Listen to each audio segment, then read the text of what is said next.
मार्केटमध्ये आपल्याला उद्या कशा पद्धतीने वर्किंग करायचं आणि उद्या मार्केट कसं राहू शकते.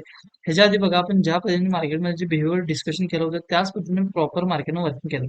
एक्झॅक्टली तुम्हाला मी 3 दिवस झाले हे सांगत होतो की मार्केटला 25,000 ही लेवल ब्रेक करणं सगळ्यात अवघड काम आहे. आणि जर ब्रेक करायचं म्हटलं तर ते गॅप अप करूनच करणार. एक्झाम्पल आज मार्केटनं गॅप अप केला आणि ते लेवल्स ब्रेक करून दिलेले आहे. पण त्याच्या आधी आपण हे कधी डिस्कशन केलं नाही की 25,000 खाली जाईल खाली जाईल खाली जाईल. फक्त एकच डिस्कशन केलं की ब्रेक होण्यासाठी मार्केटमध्ये गॅप अप होऊ शकतं. आणि बऱ्यापैकी आज मार्केटनं चांगलं गॅप अप करून मार्केटनं बऱ्यापैकी जरा सस्टेन व्हायचा प्रयत्न केला. बँक निफ्टीमध्ये तर काय लेवल्स आपल्या नव्हत्या त्या दरम्यान तर मार्केट आलेलं नाही. पण जे व्ह्यू सांगितला तिथं निफ्टीमध्ये झालं. तर एक्झॅक्टली बँक निफ्टीमध्ये जर म्हटलं तर बँक निफ्टीमध्ये बघा इथून पुढला कंडिशन होती आपली. इथं काय मार्केट जाऊ शकलं नाही. आणि इथून पुटला म्हटलं कारण इथं आपण कॉल साईडला आपण कुठे इथे एंट्री दिलेली पण नाही. एक्झॅक्टली जे पण दिले पुटला दिले. आणि बरोबर प्रॉपर पुट बसून मार्केटने पहिलं टार्गेट अचीव्ह करून ऑलमोस्ट सेकंड टार्गेटला पण अचीव्ह करायला आलेला.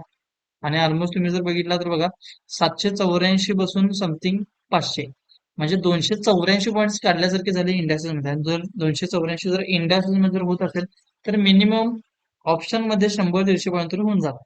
जेवढे तरी पॉईंट आपल्याला सहज बँक निफ्टीने आपला अचीव्ह करून दिलं. फक्त कन्सेप्टवर आणि तुम्हाला जे मी प्रिडिक्शन देतो त्याच्यावर. आणि तुम्हाला हे जर प्रिडिक्शन आवडत असेल तर नक्की तुमच्या फ्रेंड सर्कलमध्ये शेअर करा. जेवढं होतं तेवढं शेअरिंग करत राहा. प्लस आपल्याला लाईक करा, कमेंट्स करा.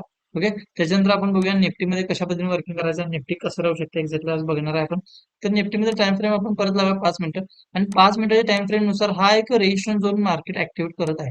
आता हा जो झोन आहे तुम्ही जर मागं जर बघितला तर हा झोन कुठंच मी ड्रॉ केला नव्हता म्हणजे कुठेही मागं नाही. ओके.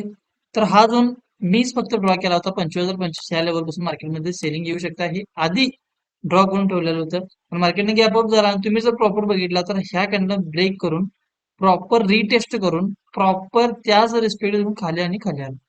म्हणजे विचार करा मागं नसताना पण लेवल जर आपण ड्रॉ करत असेल तर आपल्या लेवल्स कशा आहेत आणि कशा माध्यमातून वर्किंग करतात. आणि हे नॉलेज काही असं अवघड नाही. हा आमच्या बेसिक मध्ये शिकवलेला भाग आहे. जे आपल्या कोर्समध्ये बेसिक मध्ये आपण हे शिकवतो. आणि ह्याच्यापेक्षा पण खतरनाक सिस्टीम असत्या ती म्हणजे ऍडव्हान्स. मार्केटचं पूर्ण डायरेक्शन कळून जाते. ह्याच्यामध्ये पण कळून जाते आणि त्याच्यामध्ये पण कळून जाते. आता हे जर तुम्हाला जर भारी वाटलं तर ह्याच्यापेक्षा ऍडव्हान्स कसा असेल तुम्हीच विचार करा. तर एक्झॅक्टली बघा ह्याच्या खाली जर म्हटलं तर पुट आहे तसं आपण सेम बसणार आणि इथं कॉल साईडला बसू शकतोय. एक्झॅक्टली अजूनही आपल्याला जर कॉल साईडला जर बसायचं म्हणलं तर इथं पण चालू शकते काय हरकत नाही. इथं पण मार्केट जर सस्टेन करून एवढं जर गेलं असेल तर हे पहिलं टार्गेट मार्केट देऊ शकतात काय हरकत नाही. आणि ह्याच्यावरती जर म्हणला तर इथून पुढे जर क्रॉस केलं किंवा उद्या जर गॅपअप झालं तर तुम्हाला ह्या वीक मध्ये म्हणजे पुढचा जो वीक आहे त्या वीक मध्ये तुम्हाला 25,500च्या लेवलच्या आसपास दिसून जाईल. पहिलं टार्गेट मार्केट 25,250 किंवा 60 किंवा 70 किंवा 25,300 जरा तिथून तुम्हाला टार्गेट मार्केट 25,500 हे लेवल तरी दिसून येऊ शकते. फक्त मार्केटला उद्या गॅपअप करणं आणि या उद्या क्लोजिंग करताना 25,100च्या वरती क्लोजिंग करणं एवढं जर केलं तर तुम्हाला फक्त गॅपअप आणि गॅपअपच्या स्वरूपातच मार्केटमध्ये ती रॅली दिसून जाईल आणि 25,500 पण ही लेवल पण दिसून येऊन जाईल. त्यानंतर बँक निफ्टीमध्ये बघूया. आता उद्या आपली जी एक्सपायर आहे ती सेन्सेक्स आहे आणि आपण सेन्सेक्सला वगैरे जास्त ट्रेड करत नाही. जेवढं सेफली असतं तेवढं बेस्ट आहे. आपल्या मार्केटमधून चांगल्या पद्धतीने आपल्याला फक्त पैसा मिळवायचा आहे. मग ते कुठलाही इंडेक्सेस निवडून नाही तर बऱ्याच ठिकाणी वॉलेटाईल अशी मुवमेंट्स असतात त्याच्यामुळे जर नुकसान पण होतं त्याच्यामुळे आपण सेफली वर्किंग करतो. तर एक्झॅक्टली बघा बँक निफ्टीचे हे टार्गेट द्यायचं पेंडिंग आहे. त्यामुळे फ्लॅट ओपन झालं तर हे पहिला टार्गेट देऊ द्या आणि एकदा टार्गेट दिलं की त्याच्यानंतर तुम्ही कॉलला बसू शकता. एकदा ह्याच्या इथे कॉलला अन्यथा तुम्हाला मग ह्याच्यावरती सीएला बसावे लागेल.